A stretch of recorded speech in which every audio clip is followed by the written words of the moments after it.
मैं आज आप लोगों को अपने YouTube channel Vijay Sao master in economics में आप लोगों को पढ़ाने वाला हूँ। इकोनॉमिक्स सब्जेक्ट अर्थशास्त्र से पूर्ण प्रतियोगिता बाजार की विशेषता तथा आज का अध्ययन बिंदु जो है वह है पूर्ण प्रतियोगिता बाजार की विशेषता। तो चलिए देखते हैं पूर्ण प्रतियोगिता बाजार फुल कॉम्पिटिटिव मार्केट का कौन कौन सी विशेषता होती है अथवा पूर्ण प्रतियोगिता बाजार जो अर्थशास्त्र का एक महत्वपूर्ण टॉपिक है, इसको समझने का प्रयास करते हैं। तो आज देखते हैं सिर्फ पूर्ण प्रतियोगिता बाजार की विशेषता। तो जैसा कि वहाँ पर लिखा गया बोर्ड में, टॉपिक का नाम है पूर्ण प्रतियोगिता बाजार की विशेषता बताइए। प्रश्न इस प्रकार भी आ सकता है टॉपिक से, या तो डायरेक्ट लिखा रहेगा पूर्ण प्रतियोगिता बाजार की विशेषता की व्याख्या कीजिए। तो ये सब विशेषता जो है पूर्ण प्रतियोगिता बाजार की, ये सभी लिखना पड़ेगा और यह महत्वपूर्ण प्रश्न है इकोनॉमिक्स सब्जेक्ट का, इससे प्रश्न पूछा जाता है। तो दिया गया है सब्जेक्ट वही है इकोनॉमिक्स, जिसे हिंदी में अर्थशास्त्र कहते हैं और अंग्रेजी में पूर्ण प्रतियोगिता फॉर परफेक्ट कंपटीशन कहते हैं।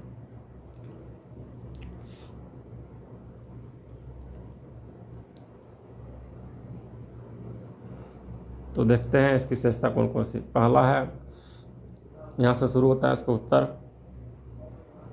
पूर्ण प्रतियोगिता बाजार की निम्नलिखित विशेषता है। पहला में है क्रेता और विक्रेताओं की अधिक संख्या। पूर्ण प्रतियोगिता बाजार हम उसे कहेंगे जिसमें क्रेता और विक्रेता की अधिक संख्या होती है, उसे ही पूर्ण प्रतियोगिता बाजार कहा जाता है। यह एक पूर्ण प्रतियोगिता बाजार की विशेषता है। इसको थोड़ा व्याख्या में देखते हैं क्या कहा गया है। तो क्रेता और विक्रेता मूल्य को प्रभावित नहीं कर सकता, क्योंकि पूर्ण प्रतियोगिता की पहली विशेषता है क्रेताओं और विक्रेताओं की अधिक संख्या, इसलिए इसमें क्रेता और विक्रेता मूल्य को प्रभावित नहीं कर सकता।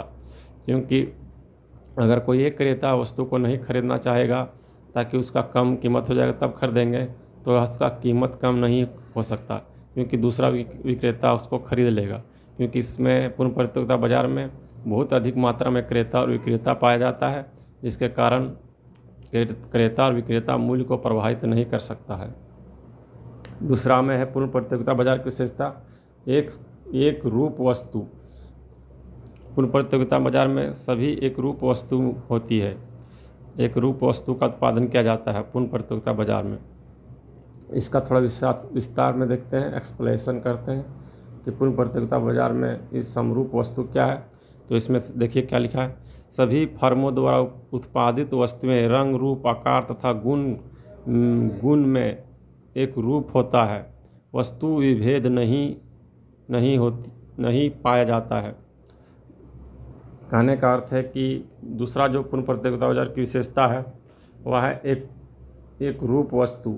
इसमें सभी फर्मों में जो उत्पादन होता है वस्तुएं, वो सभी रंग, रूप, आकार तथा गुण में समरूप होता है अथवा एक रूप होता है।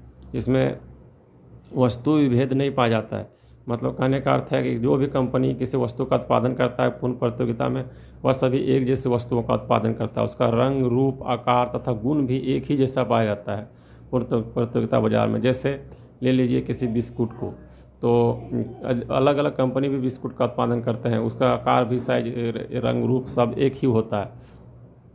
इसमें वस्तु विभेद नहीं पाया जाता है। यह पूर्ण प्रतियोगिता की दूसरा विशेषता है। तीसरा जो है विशेषता पूर्ण प्रतियोगिता की, वह है फर्मों के प्रवेश व छोड़ने की स्वतंत्रता। इसको थोड़ा देखते हैं क्या है। तो इस बाजार में कोई भी नई फर्म उद्योग में प्रवेश कर सकता है। इस बाजार में कोई भी नई फर्म उद्योग में प्रवेश कर सकता है। पूर्ण प्रतियोगिता बाजार में कोई भी फर्म जो है वह बाजार में अथवा उद्योग में प्रवेश कर सकता है। कोई भी फर्म इसमें पूर्ण प्रतियोगिता बाजार में कोई भी फर्म या कंपनी उद्योग में प्रवेश कर सकता है। मान लीजिए आप किसी वस्तु का उत्पादन कर रहे हैं, जैसे आप मान लीजिए किसी शर्ट का उत्पादन कर रहे हैं, तो हो सकता है दूसरा भी कंपनी एक ही जैसे शर्ट का उत्पादन करने लगे और अपना उद्योग बनाकर उसका मैन्युफैक्चरिंग करने लगे, क्योंकि इसमें फर्मों के प्रवेश और छोड़ने की स्वतंत्रता होती है। कोई भी कंपनी कहीं प्रवेश कर सकता है अथवा उसे छोड़ भी सकता है अपने मर्जी से। चौथा नंबर जो है पूर्ण प्रतियोगिता की विशेषता, वह है पूर्ण ज्ञान। इसमें लिखा है वस्तु की कीमत की पूर्ण जानकारी होता है क्रेता विक्रेता को नहीं लिखा, को अपन से लिख दिए हैं। इसमें वस्तु की कीमत की पूर्ण जानकारी क्रेता और विक्रेता को होती है। पूर्ण प्रतियोगिता बाजार में जो है वस्तु की कीमत की जानकारी क्रेता और विक्रेता दोनों को होती है। अगर हम किसी वस्तु की अधिक कीमत वसूलना चाहेंगे तो क्रेता अधिक मूल्य नहीं देगा, क्योंकि वह वस्तु की कीमत की जानकारी पहले से उसे पता होता है। क्रेताओं को भी होता है और विक्रेता जो बेचता है उसको भी कीमत का पता होता है कि मैं इस वस्तु का इतना कीमत का मूल्य लेना है। जो पांचवा जो है पूर्ण प्रतियोगिता विशेषता, वह है यातायात लागत की अनुपस्थिति। इसमें लिखा है पूर्ण प्रतियोगिता बाजार में सभी उत्पादक वस्तु एक दूसरे के समीप होता है अथा आयात बहुत कम होता है यातायात लागत बहुत कम होता है। पूर्ण प्रतियोगिता बाजार में सभी उत्पादक वस्तु एक दूसरे के समीप होता है अथा यातायात लागत बहुत कम होता है। पूर्ण प्रतियोगिता बाजार में सभी वस्तुएं एक दूसरे के समीप में पाया जाता है। उदाहरण के लिए मान लीजिए आपको किसी वस्तु का उत्पादन मंगाना है, जैसे आप चावल का उत्पादन मंगाना चाहते हैं तो आपको लागत बहुत कम पड़ेगा, क्योंकि पूर्ण प्रतियोगिता में जो चावल आप हर जगह मिल रहा है, कहीं से भी आप खरीद सकते हैं। आसपास में ही इसका उत्पादक वस्तु पाया जाता है जिस समीप में होता है, जिसके कारण यातायात लागत जो है आने जाने का खर्चा बहुत कम, ना के बराबर लगता है, बहुत कम होता है पूर्ण प्रतियोगिता बाजार में। इसका छठा विशेषता जो है समान कीमत। पूर्ण प्रतियोगिता बाजार में एक जैसी वस्तुओं की एक ही कीमत प्रचलित पूर्ण प्रतियोगिता बाजार में एक जैसे वस्तु की एक ही कीमत प्रचलित रहती है। यदि कोई वस्तु विक्रेता किसी वस्तु की अधिक मूल्य या कीमत रखेगा तो उसकी मांग शून्य हो जाएगा। पूर्ण प्रतियोगिता बाजार की जो छठी विशेषता है वह है समान कीमत। पूर्ण प्रतियोगिता बाजार में एक जैसी वस्तु का उत्पादन होता है और उनका एक ही कीमत, उन सभी वस्तुओं का एक ही कीमत होता है, जैसा कि लिखा गया है। एक जैसी वस्तु की एक ही कीमत प्रचलित रहती है पूर्ण प्रतियोगिता बाजार में। मान लीजिए आप किसी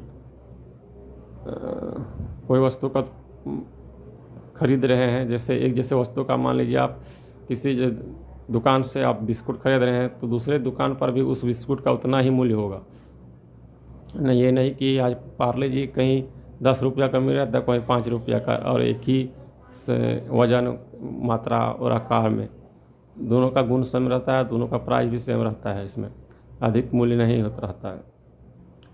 बाज़ार में एक ही कीमत प्रचलित रहता है पूर्ण प्रतियोगिता में, और अगर कोई एक ही वस्तु का अधिक मूल्य रखता है तो उसका मांग जो है शून्य हो जाता है। ये सभी पूर्ण प्रतियोगिता बाजार की विशेषता है। अर्थशास्त्र में बाजार कई प्रकार के होते हैं, जिसमें होते हैं पूर्ण प्रतियोगिता, अपूर्ण प्रतियोगिता, एकाधिकार, एकाधिकारित। ये विभिन्न प्रकार के बाजार अर्थशास्त्र में पाए जाते हैं, जिसमें से मुख्य है पूर्ण प्रतियोगिता बाजार और अपूर्ण प्रतियोगिता बाजार, और तीसरा अपूर्ण एकाधिकार बाजार। ये तीनों बाजार जो है अर्थशास्त्र में बहुत ही महत्वपूर्ण भूमिका अदा करती है, अथवा अर्थशास्त्र में इन बाज़ारों का बहुत महत्वपूर्ण स्थान है। हालांकि पूर्ण प्रतियोगिता बाज़ार जो है सो वास्तविक रूप में नहीं पाया जाता है, यह सिर्फ काल्पनिक धारणा है। आज के लिए इतना ही, मिलते हैं दूसरे वीडियो में। तब तक के लिए आप मेरा YouTube channel Vijay Sao master in economics को सब्सक्राइब कर लें और वीडियो को लाइक करें। मिलते हैं दूसरे वीडियो में बहुत जल्द। वीडियो देखने के लिए बहुत बहुत धन्यवाद।